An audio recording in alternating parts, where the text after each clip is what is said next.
नमस्कार, मेरा नाम है अर्पित अरोरा, बड़ा बिजनेस प्रोफेसर। दोस्तों, मैं धन्यवाद करना चाहता हूं बड़ा बिजनेस को। मेरे लाइफ में एक मिशन है और वो मिशन ये है कि मैं कैसे इंडिया के करोड़ों लोगों तक पहुंच सकूं अपनी इस नॉलेज के साथ, जिससे पैसा उनके लिए एक चिंता का विषय ना रहे। कैसे वो अपनी ज़िंदगी को पैशन के साथ जिएं, कंपल्शन के साथ नहीं जिएं। तो दोस्तों, इस कोर्स में हम ये बात करेंगे कि कैसे आप उस पैसे को मैनेज कर सकते हैं जो आपके पास ऑलरेडी है, और इस तरह से कि आप फिक्स मंथली पैसिव इनकम इसमें से क्रिएट कर पाएं। अब आपका पैसा किसी भी एसेट में हो सकता है, आपके बैंक में हो सकता है, आपके प्रॉपर्टी में हो सकता है, गोल्ड में हो सकता है, इंश्योरेंस में हो सकता है, स्टॉक मार्केट में हो सकता है, उधार पे हो सकता है। तो कैसे आप अपने टोटल वेल्थ को इस तरह से मैनेज करें कि आप fix monthly passive income achieve कर पाएं अपनी लाइफ में। मैं आपको एक्चुअली बताना चाहता हूं अपने अंकल के बारे में। मेरे 3 अंकल हैं, अंकल अरुण, अंकल वरुण और अंकल तरुण। अंकल अरुण एक पुअर माइंडसेट के साथ अपना जीवन जीते हैं, अंकल वरुण एक मिडिल क्लास माइंडसेट की तरह अपना जीवन जीते हैं, और अंकल तरुण एक रिच और वेल्दी की तरह अपना लाइफस्टाइल जीते हैं। तो इन तीनों में फ़र्क क्या है, मैं बताता हूँ। शुरुआत करते हैं अंकल अरुण के साथ। बात करते हैं अंकल अरुण अपना पैसा कैसे मैनेज करते हैं, अपनी जीवन कैसे जीते हैं। अंकल अरुण रोज़ सुबह 8 बजे थके हुए खुद को ड्रैग करते हैं अपने काम पर। अपने बिजनेस और प्रोफेशन में काम करके वो कुछ ग्रोथ ज़रूर पाते हैं, और उस ग्रोथ से आती है उनके पास इनकम, और 90% इस इनकम को वो खर्च देते हैं अपने लाइफस्टाइल एक्सपेंस में। और जो 10% पैसा बचता भी है वो अपने चाचा फूफा और ताया के एडवाइस से पार्क कर देते हैं एफडीज में, या फिर ऐसे स्टॉक में जो सारा उनका पैसा लेके डूब जाता है। अंकल अरुण के लिए 26 और 31 तारीख के बीच में सबसे ज़्यादा प्रेशर होता है हर महीने। पता है क्यों?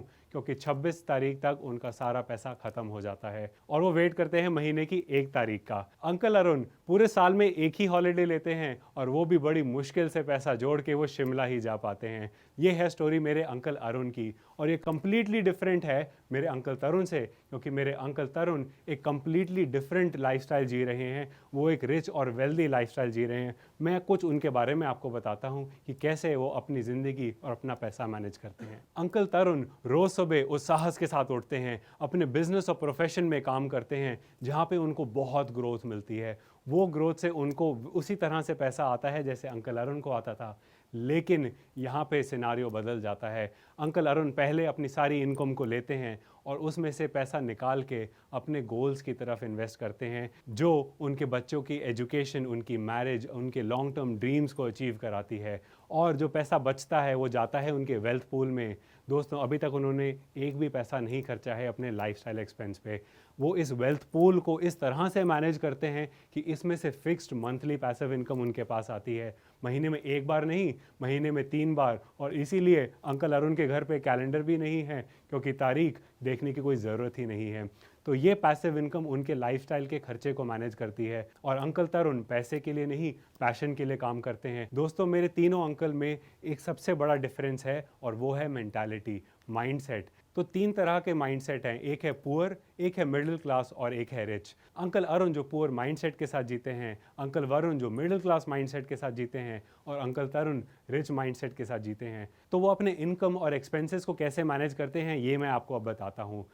जैसे हमारे पास इनकम आती है, इस इनकम में से सारा का सारा पैसा खर्च हो जाता है उनके एक्सपेंडिचर में। ये स्टोरी है अंकल अरुण की, जो पुअर माइंडसेट के साथ हैं। अंकल अरुण अपने पैसे को मैनेज नहीं करना जानते, ना चाहते हैं, इसलिए सारा का सारा पैसा खर्चे में चला जाता है रिच दिखने के लिए। तो अंकल अरुण दिखते तो रिच हैं, लेकिन माइंडसेट से बहुत पुअर हैं। अंकल वरुण इनसे काफ़ी बेहतर हैं, ये समझते हैं कि पैसा बचाना भी बहुत ज़रूरी है और इन्वेस्ट करना भी बहुत ज़रूरी है। तो ये अपनी इनकम को लेके उसमें से खर्चे काटने के बाद कुछ पैसा ज़रूर बचा पाते हैं। तो अंकल वरुण अपने पैसे को एसेट्स में इन्वेस्ट करते हैं, बट ये एक्चुअली एसेट्स नहीं है, ये है लाइबिलिटीज़, क्योंकि इसमें पैसा आता नहीं, पैसा जाता है। लेकिन ऐसे कौन से एसेट्स हैं जिसमें आप इन्वेस्ट करेंगे लेकिन पैसा आएगा नहीं, जाएगा? इसके बारे में आपको मैं जल्द बताऊंगा। लेकिन क्योंकि अंकल वरुण उस एसेट्स में पैसा इन्वेस्ट करते हैं जिसमें पैसा और देना पड़ता है, तो उनके लिए उनका कैश फ्लो और नेगेटिव हो जाता है, और प्रेशर और बढ़ जाता है और इनकम लाने के लिए। अंकल तरुण का मनी मैनेजमेंट इनसे कम्प्लीटली डिफरेंट है। जब उनके पास इनकम आती है, उसमें से पहले उनका खर्चा निकल जाता है, और मैक्सिमम बचता है वो पैसा जो वो इन्वेस्ट करना चाहते हैं। अब इस पैसे को वो उन एसेट्स में ही इन्वेस्ट करते हैं जो इनके लिए और कैश फ्लो क्रिएट कर पाता है, पैसिव इनकम क्रिएट कर पाता है और ये पैसिव इनकम वापस इनके इनकम के पूल में चली जाती है। तो इनके पास एक्टिव इनकम भी है और अब पैसिव इनकम भी है, तो इनकी ये डबल इनकम उसी सेम एक्सपेंस से रिड्यूस होकर अब एनहांस्ड लेवल ऑफ सेविंग के साथ उन एसेट्स में री इन्वेस्ट की जाती है, जिससे इनकी पैसिव इनकम और बढ़ जाती है और इसी तरह से इनकी इनकम बढ़ती जाती है, एक्सपेंस वही रहते हैं और एक पॉइंट आता है कि ये पैसे के लिए नहीं, ये अपने पैशन के लिए काम करते हैं। और दोस्तों, आपको भी यहीं पहुंचना है, आपको एक ऐसा स्टेज क्रिएट करना है कि आप पैसे के लिए नहीं, अपने पैशन के लिए काम करें और ये अंकल तरुण के माइंडसेट के साथ ही पॉसिबल है। तो दोस्तों, बात करते हैं एसेट्स की। मैंने आपको कहा था कि मैं आपको बताऊंगा कि एसेट्स और एसेट दिखने वाली लायबिलिटीज़ क्या होती हैं। तो पहले समझते हैं कि एसेट क्या है। आप मुझे बताइए कि इन सब में से एसेट कौन से हैं और लायबिलिटीज़ कौन सी। क्या आपकी गाड़ी आपका एसेट है, क्रेडिट कार्ड या आपका घर? मैं आपसे एक सवाल पूछना चाहता हूं कि जब भी आप इन तीनों एसेट्स को देखते हैं तो आपका कैश फ्लो इन आता है या कैश फ्लो आउट आता है। शुरुआत करते हैं गाड़ी से।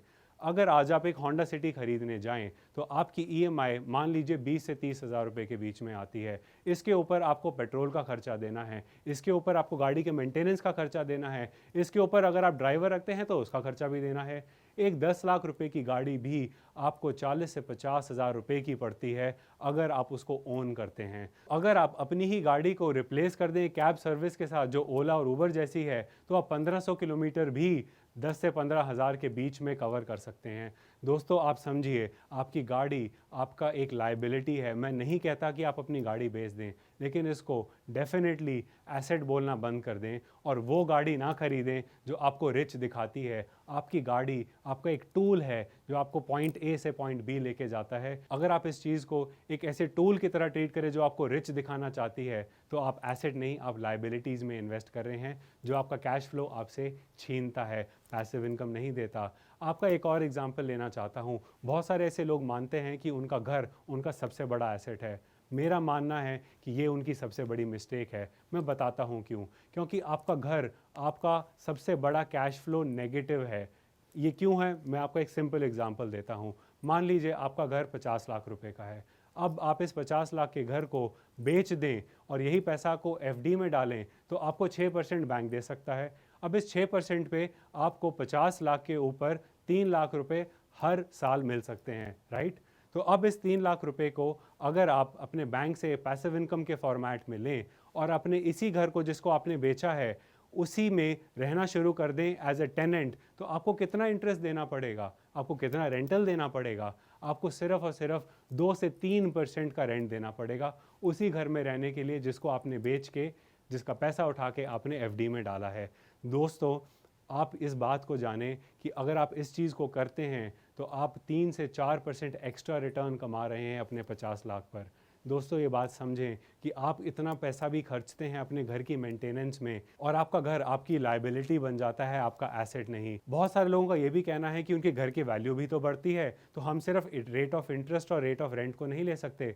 मैं आपकी बात से अग्री करता हूँ, बट मैं आपसे एक सवाल पूछता हूँ कि कितने ऐसे लोग हैं जिन्होंने 50 लाख का घर खरीदा और जब वो 1 करोड़ का हो गया तो उस घर को बेचकर वापस वो 50 लाख के घर में आ गए और उन्होंने 50 लाख को एफडी में डाल दिया।